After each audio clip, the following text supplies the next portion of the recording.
Hey everybody, it's Clint. Welcome to a coffee table video. I've got my Cyberfrog collection. I think this is my whole current Cyberfrog collection that I have. I could be wrong. I should have some coming in the mail too at some point. But I've got these here for a reason. I also have a couple CDs here that I bought recently because I'm old, I guess. I don't know why I'm buying CDs. I just prefer it to something else. I was actually feeling nostalgic and got thinking about oh yeah, I wanted to buy this Linkin Park CD back in high school, but I just never did. So I'm gonna buy it now because it's $4. And then this is a Phoenix CD, and I really been getting into Phoenix. I like them quite a bit. This is newer, I guess. So I don't know. I'm interested to listen to that. Anyway, what I'm talking about is a couple different release methods for comic books. And it's not just comic books, really. It's any kind of entertainment media. Star Wars is a kind of entertainment media that thrives or has traditionally thrived off of long bouts of silence. And you don't know that anything's happening in Star Wars until the big event comes and boom, there's Star Wars. Everyone's excited about it because they've been waiting for so long. Star Wars is a franchise that can hold your attention and you can wait long periods of time. And I think that actually was the best route for Star Wars. Now, Star Wars is a fire hose of releases always, all the time. And I think that has actually been part of the problem, many problems, but part of the problem when it comes to Star Wars, because there's just so much so fast that it actually makes it not quite as exciting. So which method is better, right? Because if we really think about comic books, traditionally comic books were a little bit like YouTube videos. When you think about it, they came out more frequently. They were monthly. In some cases, and they'd come out and that would be comic book readers a chance to know that there's something out there, right? It's the first thing that they hear from you. And because of these frequent comic book releases, people could get to know, like, and trust the characters, the story, and probably a little bit the creative team. But really they're getting to know the books and the stories. When it comes to music, it's a little bit more like the Star Wars method where you don't hear much unless you're a band like, I don't know, Imagine Dragons, where you're just constantly putting new stuff out constantly. But it's more of like silence, and then all of the sudden, I don't know the right way to say that. Suddenly, there's a new release that comes out, okay? And that seems to work, but the problem is with music is you can't wait too long, otherwise you become irrelevant. You can't put it out too soon, otherwise people get really sick of you. Comics, on the other hand, I think are a little different because you can just read them one and done. So with that all being said, that all laid out, currently comics have changed, and the crowdfunding model has it's changed in, I think, a lot of good ways. But it's come to this place where it's a little bit more like how Star Wars was at its best, in that you get a big release of a book and it's a big deal. And then you're going to wait quite a significant amount of time, like a year or more, a year, 2 years, 3 years, who knows. And then you'll get another release. The only reason I think that actually works is because you have something like YouTube. You have some way that you're repeatedly being able to be in contact with fans and readers, customers, whatever you want to call them. I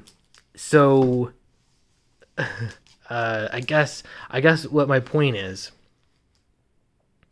that I don't think that there's one necessarily right way to do it. I think if you could release a monthly book to compete with the mainstream comic book industry, I think you could do well with that if you could make all the numbers work, which I think is actually the hard part. But I think you could do well and people would be interested in your stuff. However, the longer you wait between releases, I think it is important that you're in contact with people. On a regular basis. So the reason I bring all this up is I was actually watching Ethan was doing a little live stream. I didn't watch the whole thing. I caught some of it after the fact, and I wanted to see what he was talking about. And it was Geoff Johns being interviewed at some kind of convention. And what really struck me is that the readers, the people that were there listening, they had a lot of questions not about Geoff Johns. They had a lot of questions about the characters that Geoff Johns worked on. And I think that that is the ultimate place to be, really. Like, often as a creator, it's like you want to be the center of attention, or you want to be recognized for your genius, you know.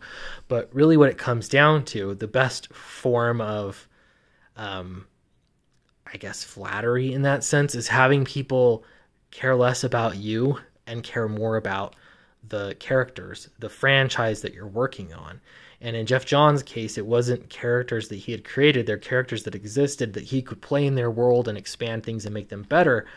But ultimately, they were interested in Green Lantern or The Flash. They weren't interested so much in Geoff Johns and just whatever Geoff Johns happens to be doing.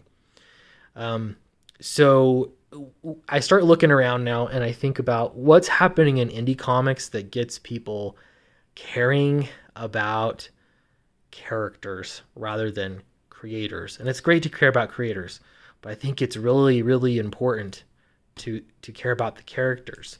And at first I started thinking, you know, Ethan's a good example because he's following the Star Wars method of, you know, release a book every so often, and it holds people's interest, and he's doing YouTube stuff and live streams, so people stay interested and they're waiting in anticipation for the next book. But when I step back, the reality is that while this Blood Honey series, the new series, is more few and far between, the reality is that he's actually been putting out a lot of other things to make you care. I pointed at that one, but that's just Blood Honey again. He's putting out other things to make you care about the character, even though they're older comics and everything. And that's a pretty great luxury that you know, he's already been working on the character for so long, so he has a back catalog of stuff to publish. But I think that is exactly where we're going to start seeing independent comic books and series become a bit more than just some guy making comics. That's where they turn into like a franchise, a character that you care about that can outlive the creator. And so that's really my goal. That's what I want to be doing. And it's a little tough because I can't do really quick releases, but I think over time, as I continue to make books, I think it ends up, you know, you're able to build a richer world and a richer experience. So my hope is that more creators out there start thinking about that pretty seriously and build out a single franchise enough that people can start caring more about the franchise and less about the creator. That's just my opinion, but I think that's actually the place that you want to be. I think that's really the goal, the lofty goal to go after. Anyway, so let me know what you think in the comments below. Maybe a little of a cryptic video. I don't know, maybe not. It made sense. I tried to articulate myself well here, but if you are interested in backing me in my comic books, the best thing you can do is check out Fatal right now, because we're almost at 100K. I think I'm going to do patches. Did I say that? Patches for everybody when we hit 100K. I think I'll get something worked up for that, so we know that it's a reality. I've got to get pricing and everything. But also, if you are interested in supporting me, Downcast Volume 3 is coming out June 1st. And the book is finished. We're going to launch the campaign, and I'll tell you, as soon as we cross a certain dollar threshold, I'm going to send the print files to the printer and just get it going. Once I know that the money will be there, it's coming, I'm just going to send the print files. I'm going to try and make the turnaround time very quick so that everyone gets it. So I really appreciate all of your support. Thank you everybody for watching, and I'll see you in the next video.